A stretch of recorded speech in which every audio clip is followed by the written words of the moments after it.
За, Тайваны Намхай их сургуульд 2018-аас 2020 онд төрийн удирдлага магистраа хамтдаа суралцсан төгссөн нийт ангийн хамт олондоо энэ өдрийн гайхалтай сайхан халуун мэндчлэгийг өргөн дэвшүүлье.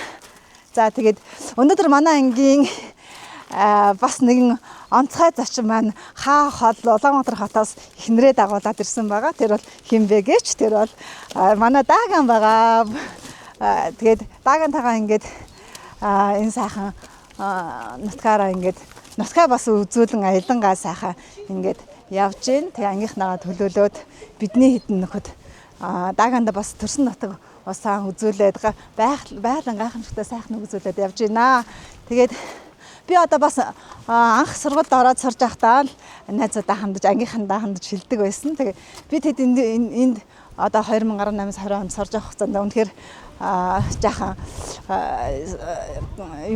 сэтгэл маань бас хөвөлзөөд тий эморо заримдаа ингээд хэцүү байдаг байсан ч гэсэн хэсэг хугацааны дараа магадгүй 5-аас 10 жилийн дараа бид нар эргээд харах юм бол хамгийн гайхалтай сайхан дурсамжууд энэ Тайван нутагт энэ суралцж байгаа хугацаанд бидэнд одоо сайхан дурсамжууд үлдэх болно гэж хэлдэг байсан. Тэгээ тэр маань үнэхээр батлагдж байна. Энэ хэд хоногийн хугацаанд найстайгаа уулзаад бүгдээрээ өнгөрсөн дурсамжаас ярилцаад ангийнхныхаа тухай ярилцаад үнэхээр гайхамшигтай сайхан байлаа. Тэгэхээр үнэхээр тэр 2018-аас 20 онд суралцж ирсэн 2 жилийн хугацаанд бидний хувьд хамгийн үнцэндээ хамгийн гайхамшигтай аз жаргалтай он жилүүд өнгөрсөн байна.